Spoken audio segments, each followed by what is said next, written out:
श्री राधे कृष्ण साथियों, मैं भी कृष्ण ज्ञान सारा चैनल में आपका स्वागत कर लेते हैं। बात कर लेते हैं देवशयनी एकादशी की। बात कर लेते हैं देवशयनी एकादशी 25 जुलाई दिन शनिवार की। और बात कर लेते हैं दिन से देव सो रहे हैं। ये अद्भुत एकादशी है। इस एकादशी से लेकर 21 नवंबर तक यानी कि देव एकादशी तक आपको ऐसा क्या अद्भुत कार्य करना चाहिए कि आपके जीवन के समस्त कष्टों का अंत करे भगवान श्री विष्णु, मोक्ष की प्राप्ति हो, आपके जीवन के दुखों का, संकटों का, कष्टों का, परेशानियों का सबका अंत हो। चलिए झटपट वीडियो प्रारंभ करें। बात कर रही हूँ देव शयनी एकादशी 25 जुलाई दिन शनिवार। अद्भुत एकादशी है। कहा जाता है इस दिन स्वार्थ सिद्धि योग, इस दिन शिव योग, इस दिन इंद्र योग ऐसा निर्माण कर रहे हैं कि जो भी आप पूजा जप तप पाठ करेंगे उनका फल तो कोई दिन मिलेगा ही मिलेगा। इस योग में यदि आप उपाय भी कर लेते हैं तो आप मानिए सोने पर सुहागा। तो करना क्या है?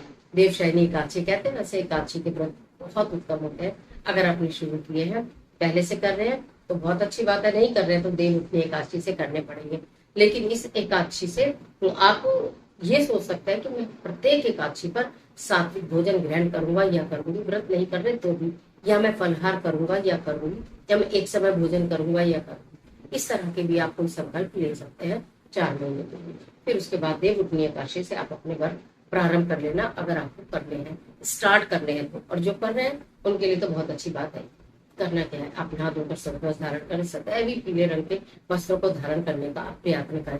इसके साथ साथ आप भगवान श्री विष्णु को पीले फूल, पीले फल चढ़ाएंगे, हल्दी का तिलक, हल्दी एक चुटकी जल में डालकर स्नान करेंगे, पूजा में मस्तक पर लगाएंगे, भगवान श्री विष्णु को चढ़ाएंगे, केले के वृक्ष की पूजा करेंगे, केले के वृक्ष पर हल्दी और गुड़ आप अर्पित करेंगे। हल्दी और गुड़ डालकर केले की जड़ में आप जल अर्पित करेंगे, साथ साथ पीपल की जड़ में भी जल जरूर अर्पित करेंगे। आज के दिन कहता है धन और धान्य दोनों की प्राप्ति के लिए, धन और धान्य दोनों की प्राप्ति के लिए एक दीपक लीजिएगा। उस दीपक के अंदर तिल का तेल रखिएगा, बाती लगाइएगा, एक चुटकी हल्दी डालिएगा और उसके अंदर एक चुटकी सफेद तिल डालिएगा, थोड़ा सा गुड़ डालिएगा। वो दीपक लेकर शादी तो बड़े मंदिर में जाएगा।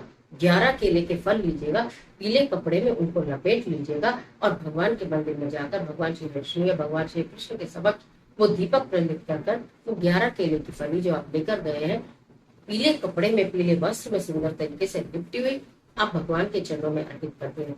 कहा जाता है ऐसे करने से जातक के जीवन में कभी धन और धान्य दोनों की कमी नहीं होती। ना अन्न की कमी होती है, ना धन की कमी होती है, ना धान्य, धान्य मतलब अनाज, कभी भी कमी नहीं होती। यानी कि अन्नपूर्णा का आशीर्वाद भी आपको मिलता रहता है। ये तो आपको करना है।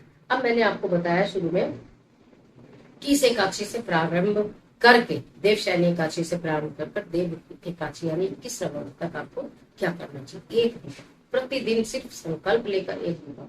तबियत खराब हो, कहीं जाना हो, छूट जाए कोई बात नहीं, लेकिन एक दीपक प्रतिदिन प्रज्वलित करिए। अगर आपका 4-6 दिन छूट रहा है तो जब आप नोट कराएं तो अगले दिन जो आप दीपक प्रज्वलित करें उसमें जितने दिन छूटे उतनी ही बाती प्लस करके लगा दो।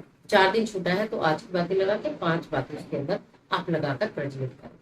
जब तक बहुत जरूरी ना हो दीपक आपका ना छूटे, इस बात का ध्यान रखें। घर के मंदिर में कर सकते हैं, घर की उत्तर दिशा में कर सकते हैं, तुलसी जी के समक्ष कर सकते हैं, कहीं भी तीनों में से एक जगह करिए।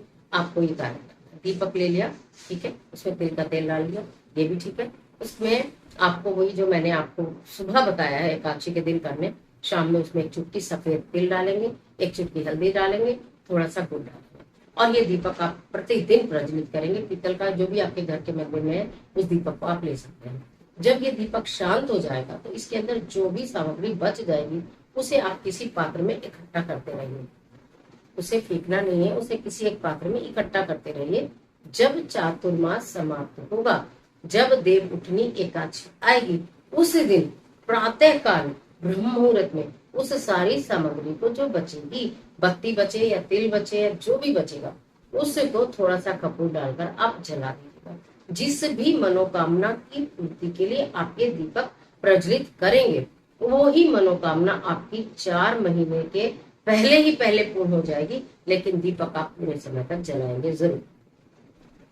ये कार्य आपको अद्भुत कार्य इस एकादशी से प्रारंभ कर और देव उठनी एकादशी तक करना। किसी कारणवश देवशयनी एकादशी पर अगर आप इस कार्य को न कर पाए, किसी भी कारणवश, तो फिर आप किसी भी और अन्य एकादशी पर या गुरुवार पर इस कार्य को प्रारंभ कर दें और इसको कोशिश करें कि देव उठनी एकादशी तक निरंतर करें। बहुत अद्भुत उपाय बताया है। और मैं हूँ वी कृष्णा, आप देख रहे हैं चैनल ज्ञान सारा। इस तरह के तमाम वीडियोस को देखने के लिए चैनल को सब्सक्राइब करें। अगर आप इस चैनल पर नए आए और इस तरह की रेमेडीज आपको अच्छी लगती है, आपके काम आती है, जानकारी आपको पसंद आती है, तो वीडियो को लाइक कर देना और चैनल को सब्सक्राइब करना और बेल आइकन का बटन इसलिए दबाना जिससे आपको नोटिफिकेशन मिले। और कमेंट बॉक्स में ओम क्लीन कृष्णाय नमः जरूर। राधे राधे।